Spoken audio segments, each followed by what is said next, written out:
Thank you, Dr. Waller. Next up, Dr. Chris Gennings is Director of the Division of Biostatistics and Research Professor in the Department of Environmental Medicine and Public Health at Mount Sinai. Great, thank you.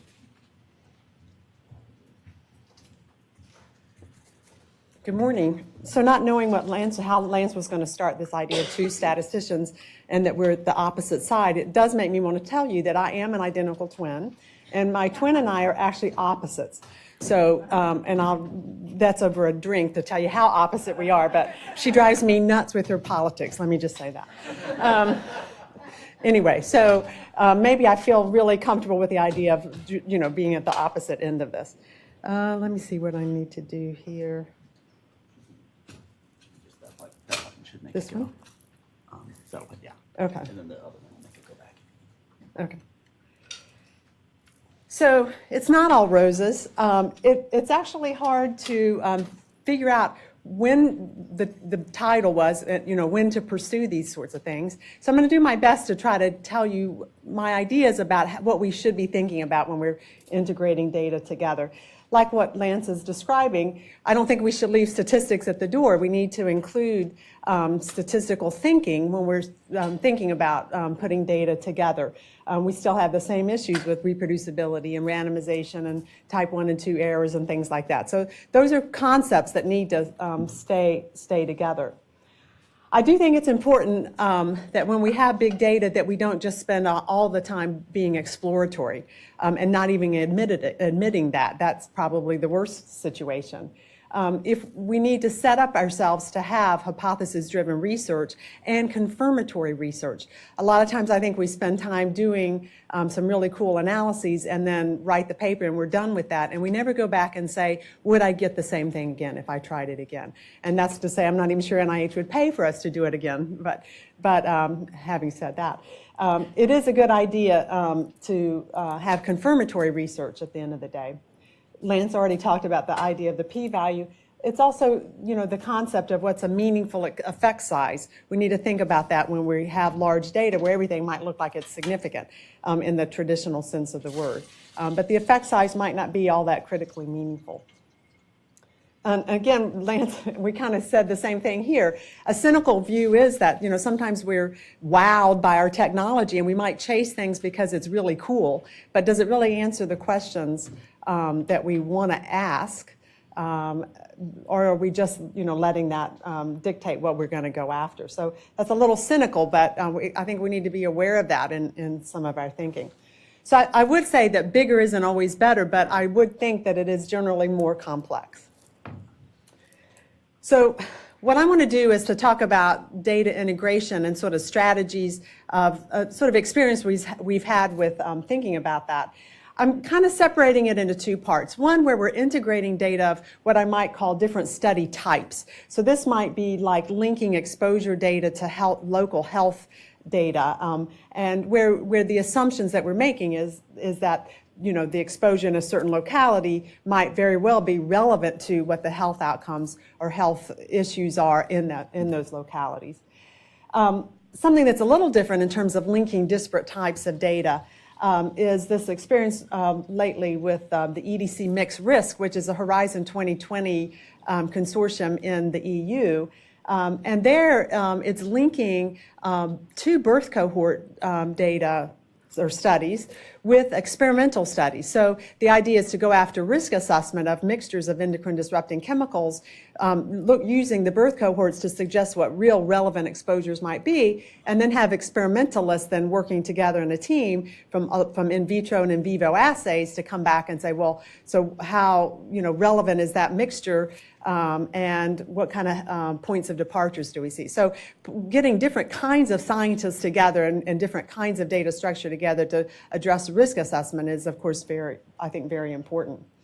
But what I really want to talk about today is this idea of integrating data across epidemiology studies, where really the question has to do with compatibility. Are we putting things together that really should be together, and how do we know when we're doing that correctly?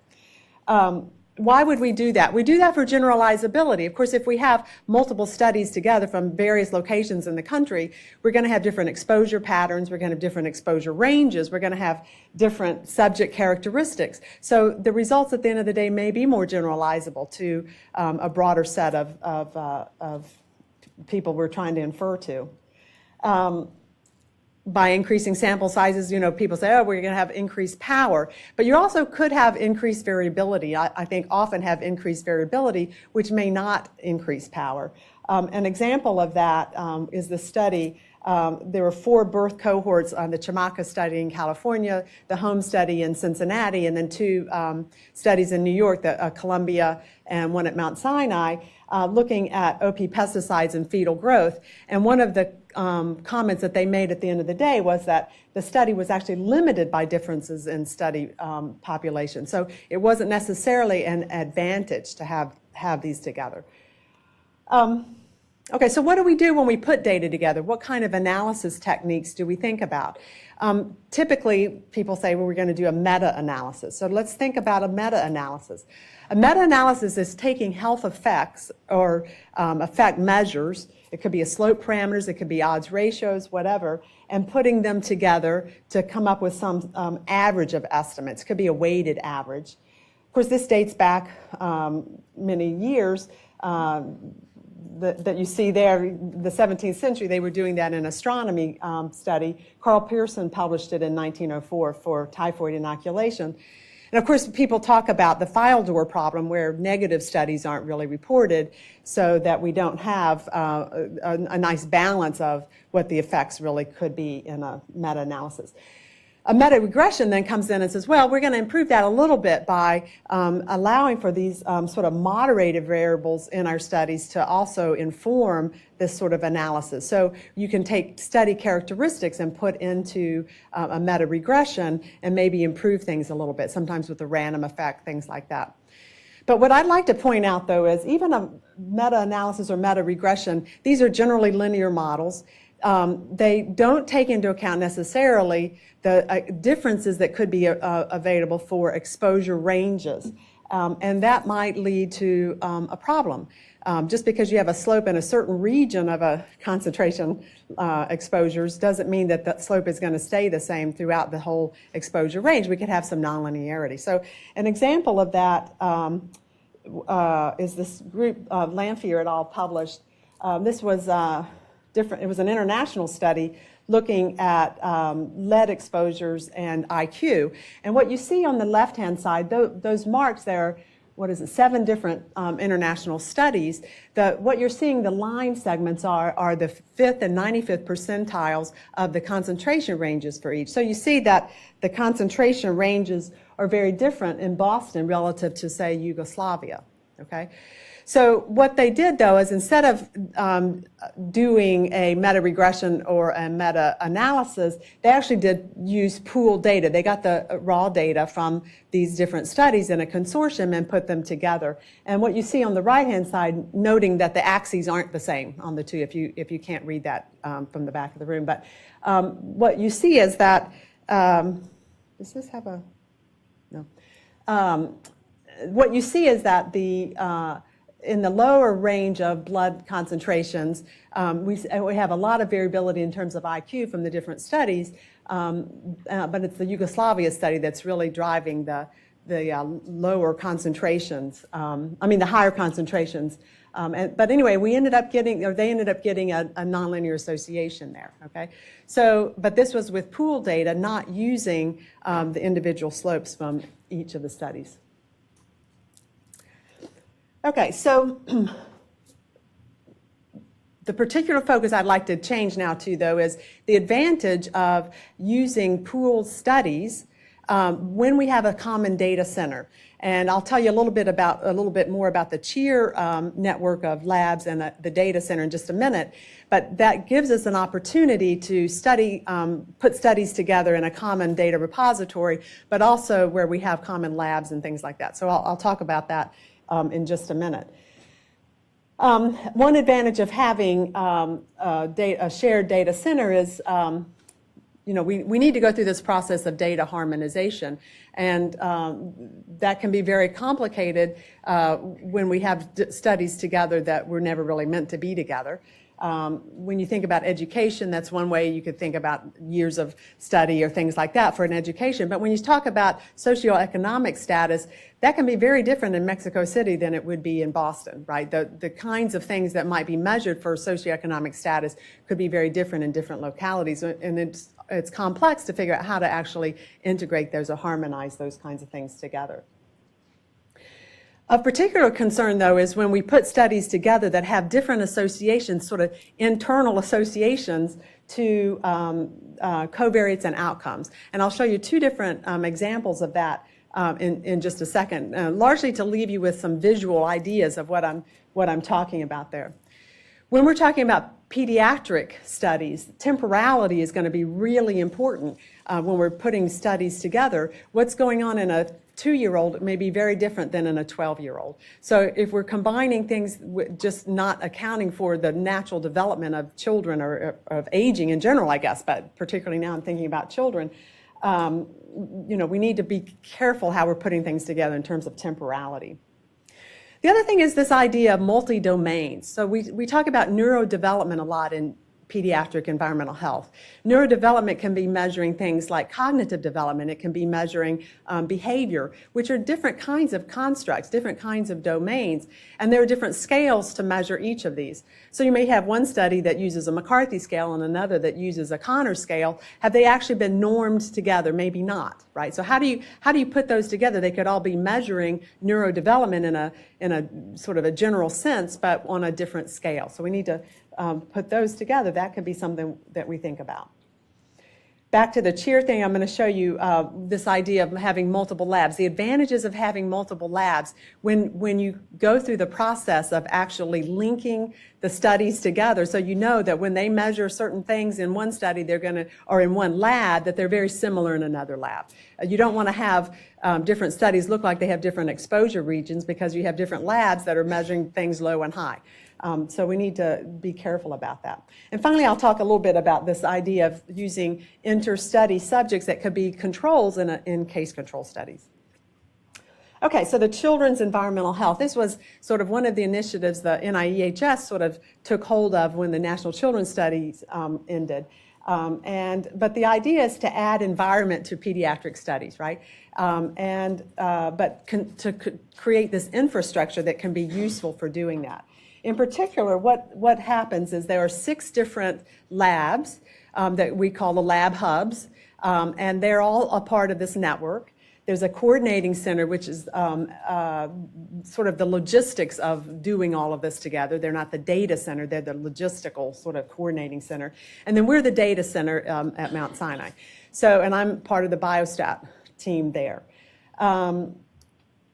Okay, but the point is that if you have a pediatric study and you want to add you have some samples that could be used that are available, you could apply to the network, and if you're accepted, then the CHEAR network will then do the lab samples for you for free, and you get free statistical consultation as well. But at the end of the day, all of the data will be put together in a data repository that will be made available for public use. So it's a nice infrastructure support, but we're seeing a lot of different kinds of studies across a lot of different health outcomes for children. Anyway, so you'll see more about that in just a minute. One thing in terms of, I think, is really important, putting these labs together, I've highlighted there in red the common QC materials. We've actually pushed pretty hard to get this done, and it is happening, and I'm really excited about it. We have different pools that are going to be used in every single study, every single batch that's run across all these different labs. So at the end of the day, we'll be able to actually say, here's lab A and here's lab B and here's this common pool, and when they did it in this batch, here are the values they got, and in this batch, here's the values they got. And hopefully we can show that they really are sort of similar in terms of some control process right? But when they're not, it'll be a way of we can address sort of adjustments and things for when things start to get out of control. But the point is we need to monitor this. So integrating data across different labs, let's be careful about our quality control and quality assurance sort of steps and use some of the control the processes that have been in the literature for a long time. So we'll talk more about that as well. Okay, so here's an example of pooled data that we did not see an increase in power. This is not part of CHEAR, but this is a small part of something else that we're trying to do with these 3 studies. But we have 3 different studies. Here we're looking at concurrent lead and cognitive development in general. There's the birth cohort progress in Mexico City, ALSPEC, which is also a birth cohort in England from the 1990s, and a Uruguay study, which is just a first grade sort of cross-sectional study in Uruguay. What I'm trying to indicate there in terms of the harmonization issues are, if you do a covariate only model and looking at these cognitive effects, of course there are different measures of cognitive development that they're using, we have to think about that. But the associations there, the red or pink or whatever color that is, boxes there are the ones demonstrate what's associated with a covariate only model and their particular neurodevelopment. And you see it's not really the same pattern. More particularly, the neurodevelopmental score in Uruguay actually required additional variables for the test that was done and the school where it was done. So we really couldn't just combine straight off. So what we ended up doing was looking at residuals from these covariate-only models. And I think that's a pretty neat way of thinking about some of putting data together, is to get down to the residual effect of, once you take the outcomes, say neurodevelopment, it may be different scales that we'll assume are somewhat comparable, adjusting for the differences in the covariance of those studies. Then at the end of the day, you have residuals. How much of those residuals is there still signal from the exposures you're interested in? So that concept of the residual analysis. In this case, when we did this, putting these studies together, we didn't find an advantage. The individual studies there, the only one that showed some association was the ALSPEC study, and it was largely because the concentration ranges were much wider than in the other 2 studies in terms of concurrent exposures. But this is just to demonstrate, just because now I've tripled the sample size, I didn't get increased power. I actually lost the signal from the ALSPEC, and doing this by combining the data both with fixed effects adjustments and with a random effect adjustment, the signal sort of went away. So it's not always the case that when you're putting data together in terms of these epidemiology studies that there is an advantage in terms of power. Another example, and this is one I think has a pretty cool plot I want to show you, but this is a study that is a CHEAR study. It came from 2 pilot studies that were done when we were trying to get all the sort of infrastructure set up in CHEAR. The 2 different studies were studies of prenatal metals and birth weight. One is in Bangladesh and one is in Boston. So right off the top, you're thinking, okay, there's going to be differences here. We did go through the process of harmonizing the covariates, okay, and you see the metals there that we had common. But these are violin plots. I don't know if you're familiar with violin plots. They're essentially histograms on their sides. The one color, the red is the Bangladesh and the blue is the Boston studies. So what you see is, for example, in the lower right corner, the lead is much lower in Boston than in Bangladesh, right? So very quickly you can see the exposure ranges are different between these 2 studies for these different metals. So one thing we did, this is the cool plot I want to show you. One thing that we did was we were saying, well, can we model this in terms of, let's just take the data together. We're going to model the probability that a subject's in Bangladesh, okay? And I want to see what are the covariates that are describing the differences between these 2 studies. And you see I've got in the table there are different variables that we used in a covariate-only model. But also in this analysis, we were able to come up with we saw a significant interaction between birth weight and gestational age. Birth weight and gestational age interaction with distinguishing between these 2 models, okay? Between the 2 studies. So then we flipped it and said, what if we're now looking at birth weight? What does it look like, the gestational age relationship with birth weight? So the figure on the right, I think, is really interesting. so the y-axis there is adjusted birth weight. So it's adjusted for the covariates in the model. So although we had very different, the women in Boston were older, they were heavier, they were different education level, all kinds of different things, right? Adjusting that out, so we have the residuals and then adding back the mean for the birth weight. Now what we have is gestational age at birth, right, on the x-axis, and you see these low S plots. So the green is the Boston kids, and the blue is the Bangladesh. But how interesting is that at about 37 weeks and following, the gestational age increases, but those kids in Bangladesh aren't getting any bigger. That's really interesting, right? They're getting bigger in Boston, but they stopped getting bigger there. Ooh, okay. So this is something that we have to think about in this analysis, that there is this sort of interesting relationship, and could that be related to the exposures? I don't know. So this is where we have to work with the subject matter experts and sort of deal through this. But this figure is really instructive in terms of how compatible these different studies are, these two studies. Okay, combining data across labs. What we're doing is something called multivariate control charts. This has been in the literature for many years for studying processes and things being in control. This is an example where we took from these QC pools that I was talking about. We have two different pools. Here I call 0 and 1. But I've got 17 different metals that are measured in these different QC pools in these for each batch. Right? What I want to study is when I redo the batch, when I have another batch run, is the process still in control? So the multivariate control charts accounts for this multivariate 17-dimensional vector of the metals to see, are they still in control? Interesting, on the train ride down last night, I was expanding this to, what if I do metabolomics? I had 8,500 metabolites on, I don't know, 6 different batches. I can do the same thing. I got to study this, but that's like fresh off the press. The thing is, we want to be able to say up front, not just one analyte at a time, not just one metal at a time, but the process itself, this multidimensional relationship, is it similar over time? And in this case, we see it looks pretty good. It looks like it's in control. These are the things that we're able to do when we get these QC pools in CHEAR. We'll be able to do this over time, across labs, across studies, and see if the QC pools are showing that we do have things common across the different labs. And then finally, an advantage that we have is, one thing that CHEAR has just accepted is the NASH Clinical Research Network. It could also be kidney disease. It could be cancer. It could be all kinds of other kinds of national registries for diseases in children.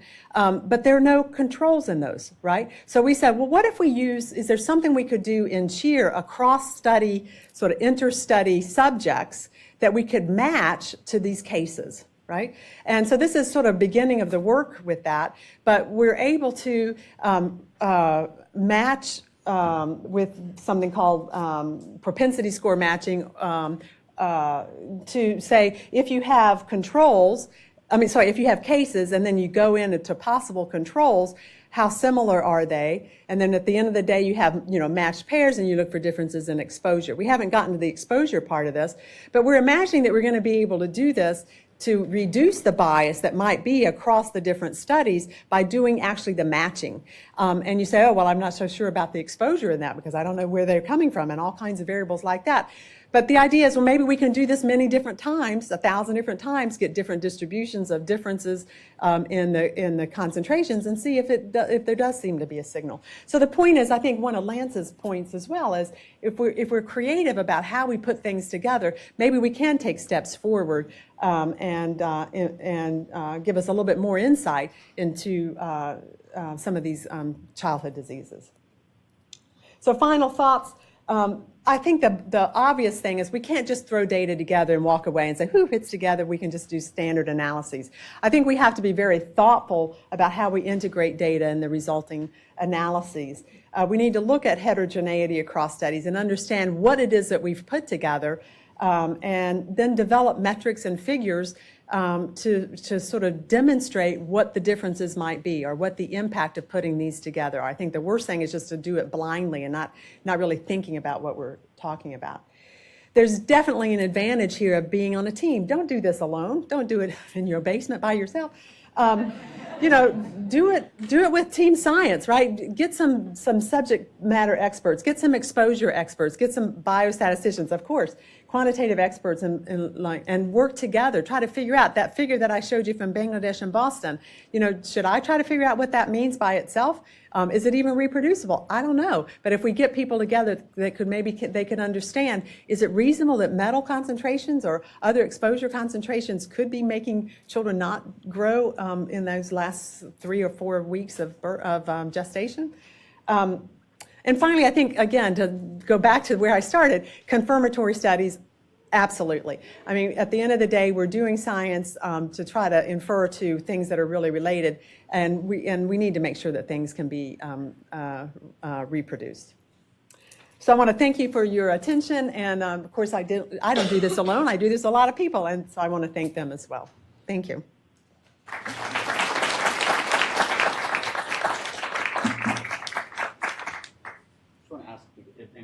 Clarifying questions or anything before we still have about an hour before the discussion again. We have another opportunity.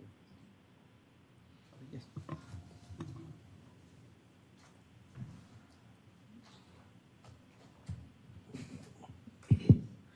I'm sorry, real quickly, out of my ignorance, I'm Jeff Patton from FDA. How do you get gestational weights? That's at birth? Is that what? It's birth weight, but gestational age at birth. At birth. Okay, so the ones way down on the low end of the chart were preemies, basically? They were children that were born early, right. Their okay. gestational age at birth was young, and they were early, and then their weights were small. Okay, great, thank you. One more question. I just tweeted a link to Aquarium, which is a protocol and language to run highly reproducible experiments. Some of you might be interested in that. Oh, good. I used to see it tagged. Thank you.